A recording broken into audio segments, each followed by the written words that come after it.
Gue Aji, gue udah punya bokin nih. Usia gue udah cukup matang lah buat berumah tangga. Makanya gue punya planning ke depan sama bokin gue.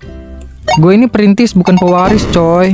Jadi ya gue berjibaku buat masa depan gue. Rencana gue sih punya rumah dulu baru nikah. Syukurnya setelah bertahun-tahun kerja di Jakarta dan ngumpulin duit, akhirnya gue berhasil beli rumah sederhana di planet lain, alias Bekasi. Lokasinya lumayan, nggak terlalu jauh dari jalan utama, tapi suasananya masih sepi.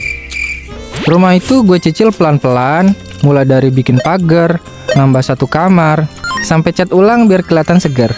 Tapi karena gue masih tinggal sama ortu di Jakarta dan kerja juga di sana, rumah itu akhirnya kosong selama kurang lebih 5 tahun setelah direnovasi. Gue pikir nggak masalah, selama pintu dan jendela kekunci rapat. Lagi pula rumah itu adalah masa depan gue sama keluarga kecil gue nanti. Gue pun sering nengokin rumah sebulan sekali. Dan di sini nih cerita horor dimulai. Walaupun gue nengokin rumah sebulan sekali, gue tetap akrab sama tetangga gue. Suatu hari, gue rencana mau beberes dan nginep di rumah ini semalam. Tetangga depan rumah gue cerita soal rumah gue yang bikin bulu kuduk gue merinding.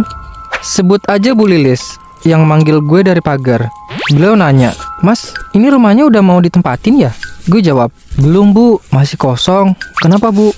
Tiba-tiba ekspresi muka Bu Lilis berubah jadi kayak bingung gitu dan bilang, "Oh, nggak apa-apa sih Mas. Cuma semalam jam 10 pas saya lagi buang sampah, saya lihat ada yang duduk-duduk di depan rumah Mas. Anak-anak perempuan gitu." Gue heran dong. "Siapa Bu?" "Anak tetangga sini kali ya Bu."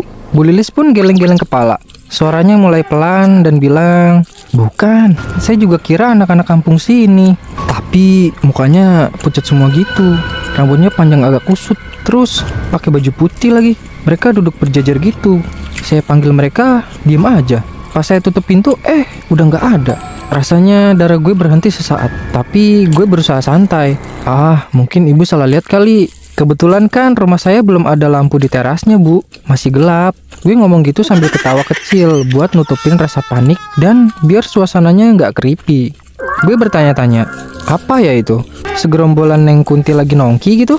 Tapi kenapa harus rumah gue yang jadi tempat nongkinya sih? Tapi nggak apa-apa, untungnya cuma depan rumah bukan di dalam.